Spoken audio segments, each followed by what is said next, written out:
Good morning बेटा। वो कहते हैं ना कि गालिब एक बात अक्सर कहा करते थे कि आसमानों से दोस्ती करो, सैलाबों पे वार करो।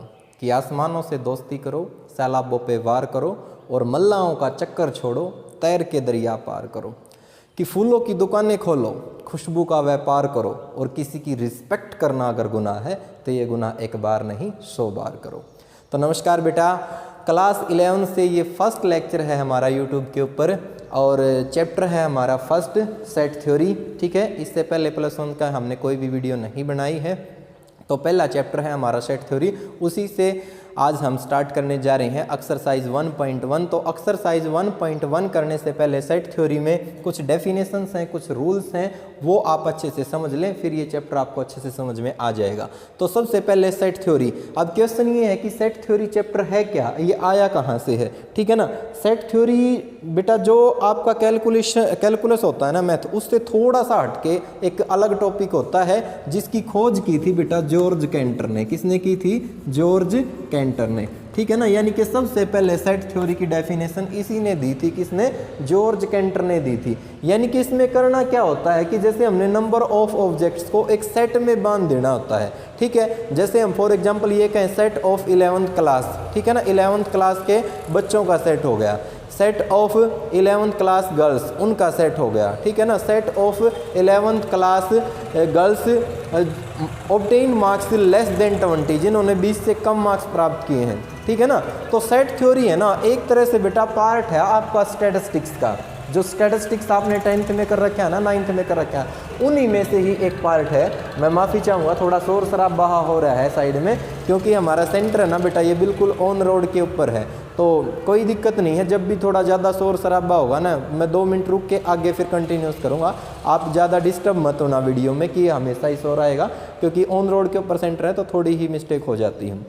तो सबसे पहले हम बात करते हैं सेट थ्योरी में किसकी, सेट की डेफिनेशन की। आपने साइंटिस्ट का नाम जॉर्ज कैंटर जरूर याद रखना है, जिन्होंने सेट थ्योरी को डिफाइन किया था। सेट थ्योरी पार्ट किसका है? स्टैटिस्टिक्स का है। ठीक है, और ज़्यादा डिटेल में मैं नहीं बता रहा, क्योंकि ज़्यादा डिटेल में बताते हैं तो बच्चे बोर होने लग जाते हैं। सेट थ्योरी डेफिनेशन क्या कहती है? A well defined collection of objects. ठीक है, ऑब्जेक्ट्स कह दें या आप एलिमेंट कह दें, यानी कि जो एलिमेंट की कलेक्शन है ना, जो काउंटिंग है, वो वेल डिफाइन होनी चाहिए। ठीक है ना, या तो जो डेटा है वो गवर्नमेंट द्वारा पब्लिश्ड हो, या हम श्योर हों कि यही डेटा आएगा तो ही हम उसको सेट कहेंगे, अदरवाइज हम उसको सेट नहीं कहेंगे। जैसे मैं ये कह दूं कि नंबर सेट ऑफ 5 नेचुरल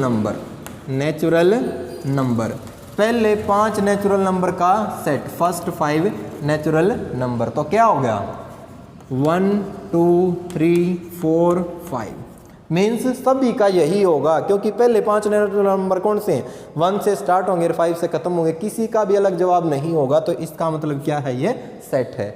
मैं कह दूं कि set of most talented 5 writer in world, तो सभी के ओपिनियन क्या होंगे? अलग अलग होंगे। किसी का मुंशी प्रेमचंद है, किसी का हरिवंश राय बच्चन है, किसी का कोई है, किसी का कोई है, तो इसका मतलब वो सेट नहीं है। यानी कि डाटा वेल डिफाइन होना चाहिए, अदरवाइज हम उसको सेट नहीं कहेंगे। ठीक है, सेट की नोटेशन बेटा, जो सेट आपने रखे ना, वो आपने इस मिडिल ब्रैकेट से ही रखना है। ठीक है ना, इस मिडिल ब्रैकेट के अंदर ही रखना है। अगर आप ये ब्रैकेट लगाते हैं ना सेट में तो ये गलत है, या फिर ये लार्ज ब्रैकेट लगाते हैं ये भी गलत है। कौन सी? मिडिल ब्रैकेट, जिसको सिंपल भाषा में मंझली ब्रैकेट भी बोलते हैं, उससे आपने क्या करना है? डिफाइन करना है। ठीक है, तो इस प्रकार ये है आपकी सेट की डेफिनेशन। मेरे ख्याल से क्लियर हो गई होगी। ठीक है, उसके बाद क्या आएगा? उसके बाद आएंगी बेटा रोस्टर फॉर्म और सेट बल्डर फॉर्म। कौन कौन सी फॉर्म आएंगी?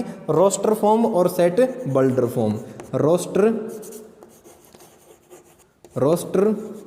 फॉर्म और सेट बल्डर फॉर्म, तो 2 फॉर्म आएंगे हमारे पास। रोस्टर फॉर्म तो क्या होती है कि जो भी हमारे पास सेट होता है ना, उसको एलिमेंट में लिखना। जो ये लिख रखा है ना मैंने, ये क्या है? ये रोस्टर फॉर्म है। और सेट बल्डर फॉर्म क्या होती है? इसी को हमने क्या लिखना है? इन वर्ड्स में लिखना। कैसे लिखेंगे? x such that x is a set of natural number x such that x is a set of first five natural number. तो जो इस प्रकार लिखते हैं ना हम इनवर्स में, वो तो होती है कौन सी सेट, बल्डर फॉर्म, और जो इस प्रकार लिखते हैं वो क्या होती है, वो होती है रोस्टर फॉर्म। याद रह जाएगा, ये सेट की डेफिनेशन होगी, रोस्टर फॉर्म होगी, सेट बल्डर फॉर्म होगी। उसके बाद आपने क्या ध्यान रखना है, एक सिंबल आएगा बेटा आपके पास, ठीक है ना, एक सिंबल आएगा बिलोंग्स का। जैसे नाम से ही जाहिर है, ठीक है ना, नाम से ही जाहिर है कि बिलोंग्स का मतलब क्या होता है कि संबंध रखना। क्या होता है, संबंध रखना। ये सिंबल आपने ध्यान रखना है। अगर मान लिया इसमें से मैंने कोई सेट 5 ले लिया, तो इसका मतलब क्या है, 5 इस सेट से क्या कर रहा है, बिलोंग कर रहा है, ठीक है ना, ये इस प्रकार करना है, ठीक है। इसका मतलब 5 क्या है, इससे बिलोंग कर रहा है, तो क्या हो जाएगा, ये सिंबल आपने लगाना है। अगर मैं कह दूं क्या इससे 7 भी बिलोंग कर रहा है, तो नहीं, 7 बिलोंग नहीं कर रहा है, तो ये सिंबल किसका हो जाएगा, नॉट बिलोंग्स का हो जाएगा। किसका हो जाएगा, नॉट बिलोंग्स का हो जाएगा ये वाला सिंबल, ठीक है। तो बिलोंग्स और नॉट बिलोंग्स को भी आपने ध्यान रखना है। तो ये 3-4 पॉइंट्स थे बेटा जो मेंस जो आपने इस एक्सरसाइज के लिए याद रखने हैं, ठीक है ना। अब हम एक्सरसाइज स्टार्ट करते हैं, और एक आध मेन पॉइंट होगा तो मैं आपको बता दूंगा। हालांकि जितने भी मेन पॉइंट्स हैं उनकी जो भी PDF बनेगी ना, मैं वो ग्रुप में जरूर सेंड करूंगा। पहले आपने नोटबुक में मेन पॉइंट को लिखना है, फिर आपने इस वीडियो में से इन डेफिनेशन को समझना है, और फिर एक्सरसाइज को स्टार्ट करना है। डायरेक्ट एक्सरसाइज स्टार्ट नहीं करनी है, क्योंकि मैथ के क्वेश्चन सोल्व करना कोई मैथ पढ़ना नहीं होता है बच्चों। आपने उसके हर एक एक्टिविटी के बिल्कुल गहराई तक जाना है। कोई भी प्रॉब्लम हो तो कहीं से कुछ भी बेझिझक पूछिए, कोई दिक्कत नहीं है, आपके हर एक क्वेश्चन का जवाब मैं दूंगा, ठीक है। तो देखिए क्वेश्चन नंबर फर्स्ट क्या क्या है एक्सरसाइज 1.1 से। इसने कहा कि which of the following are sets, कि बताइए इनमें से कौन से सेट्स होंगे। एक बात का आप ध्यान रखें, जब भी आप क्लास अटेंड करें ना, तो मैथ्स आप साथ में ही लेके बैठें, क्योंकि मैं एक एक क्वेश्चन की बेटा स्टेटमेंट बोर्ड पे नहीं लिख सकता, क्योंकि बहुत ज़्यादा टाइम लग जाएगा ऐसे, ठीक है ना। तो आपने मैथ्स को साथ में लेके बैठना है। जब भी मैं स्टेटमेंट पढ़ूं आपने मैथ में देखना है, स्टेटमेंट को समझना है, सॉल्यूशन को आपने बोर्ड पे देखना है। क्या कहा, which of the following are sets, कि बताइए इनमें से कौन से सेट्स होंगे। जस्टिफाई यूर आंसर, अपने आंसर की जस्टिफिकेशन भी करनी है, पुष्टि भी करनी है।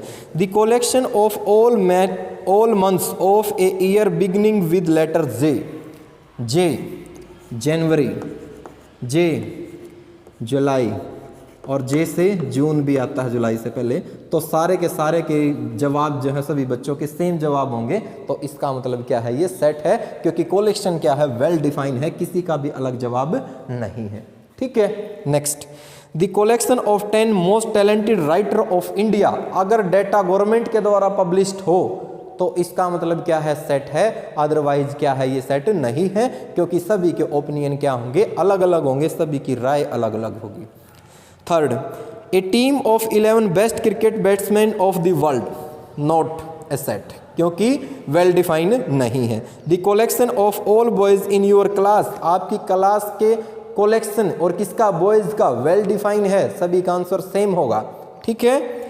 The collection of novels written by writer Munshi Premchand द्वारा लिखे हुए नॉवेल्स, बिल्कुल सेट है, काउंट कर सकते हैं हम आसानी से, ठीक है। इससे पहले 5th पार्ट रह गया, the collection of all natural number less than 100, बिल्कुल सेट है बेटा। नेचुरल नंबर 1 से लेकर 99 तक सेट है, काउंट कर सकते हैं, सभी के ओपिनियन सेम होंगे। तो इसी प्रकार आपने रिमेनिंग पार्ट्स को आपने कर लेना है। क्वेश्चन नंबर 2 देखिए, क्या कहा कि लेट ए सेट, एक सेट ए दिया है, एक सेट ए दिया, और सेट ए के अंदर एलिमेंट दिए हैं इसने 1 to 6, तो 1 है, 2 है, 3, 4, 5 और 6, ये सेट उसने एलिमेंट दे दिए। और इंसर्ट एप्रोप्रिएट सिंबल, सिंबल कौन सा, एक तो बेटा ये बिलोंग्स का, और एक सिंबल क्या है, नॉट बिलोंग, या तो ये भरना है या ये भरना है। मैंने बताया था अगर एलिमेंट सेट के अंदर हो तो ये वाला सिंबल लगाइए, नहीं है तो ये वाला सिंबल लगाइए, ठीक है।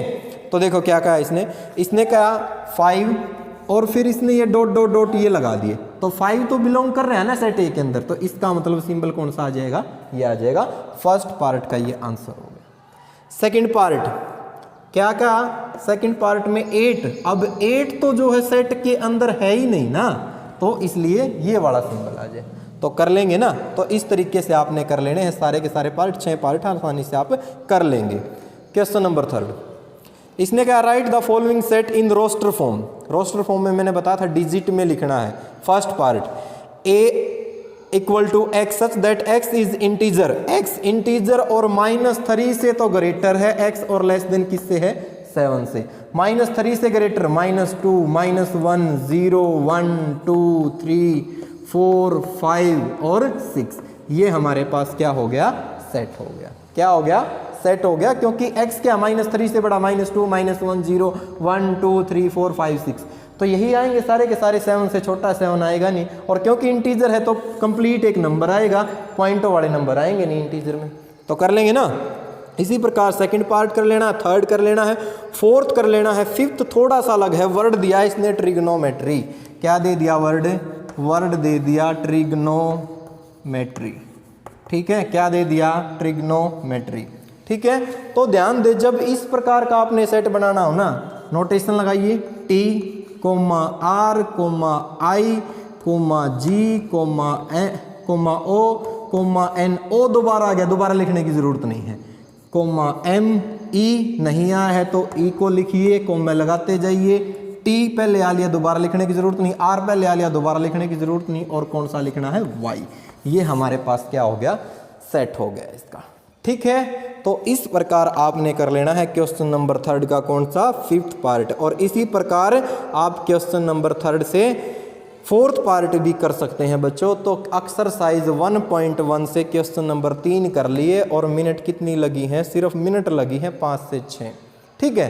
तो सिर्फ आपने 3 ही क्वेश्चन करने हैं आज के लेक्चर में। पहला लेक्चर है, ज़्यादा लंबा मतलब वीडियो हम नहीं बनाते हैं, छोटी सी वीडियो हमने बनाई है। अगर आपको लेक्चर अच्छा लगे तो इसको लाइक कीजिए, ठीक है ना।